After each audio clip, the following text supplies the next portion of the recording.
Alright, so here's that review I promised.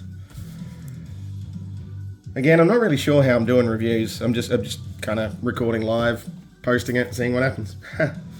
So these are the first two aerial bots to come out from the Age of the Primes series that started up now.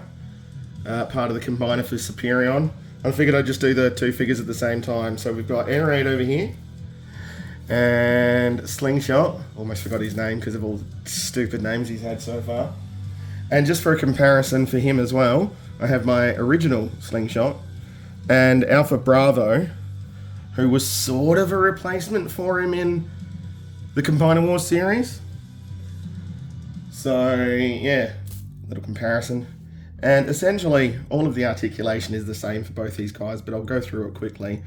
And you can see there's my original little Slingshot, who's still extremely easy to transform. Forgive the yellowness. He's been sitting in a cupboard for ages. I don't know why he's so yellow. Maybe just because he's old. That's what he looks like.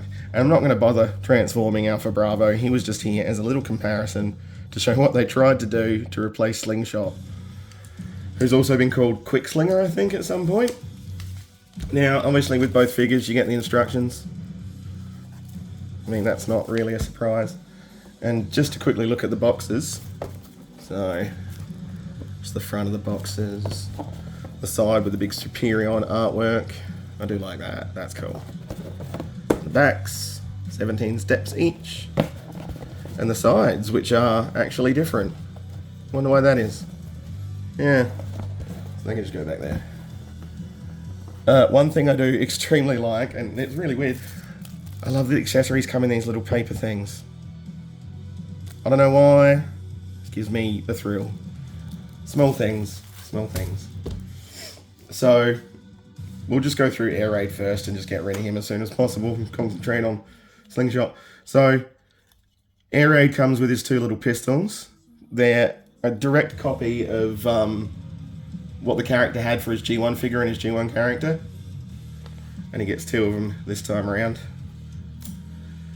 Oh, he also, inside his baggie, his back fins come in that. So you have to assemble them. And a lot of people have shown you can sort of use them as little knivey things, I guess. Don't really make much sense to do it. And I don't really know why they had to be separate pieces, but oh well. So, yeah, all the articulation you expect. Arms, swivels. Obviously he doesn't have a wrist because of his transformation. I mean, some of them do, but for the price point. So you got your ankle tilt, knee, thigh swivel, all the way out and front and back.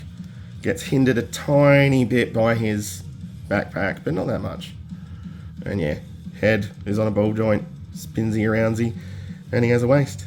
So he's got all the articulation you could possibly want. I don't know. But his transformation, all their transformations are pretty simple, but they look a lot better than they used to. So for him, give me a second.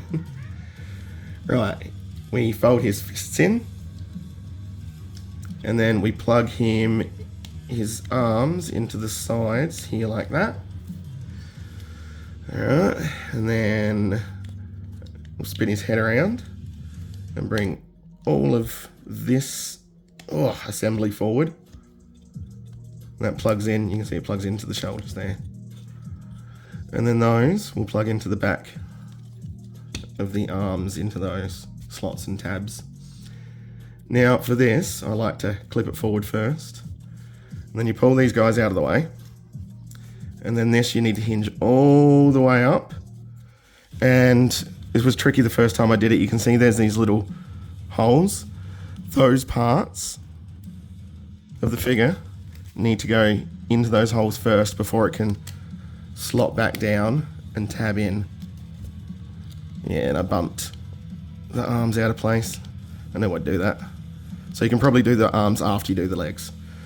Now, what it does here that's a bit cool, oops, those are all untabbed again. Yeah, what it does here that I thought was a bit cool is instead of doing the Combiner Wars kind of folding up both of them, these fold up and plug in there really nicely. So then you can bring those down, spin spin those around till they're straight. And he has a landing gear just here. And that is air raid. And here's articulation.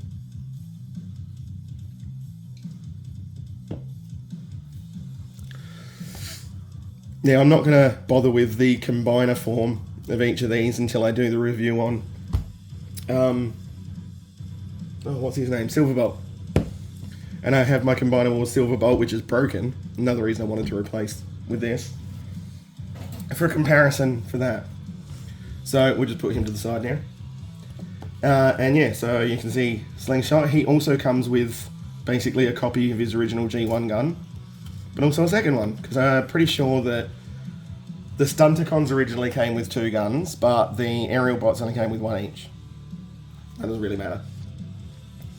Now, I'm going to bring this guy back in and transform him back again, because I like the comparison of the heads. This is fantastic. And you can see they've replicated all of that original G1 detail.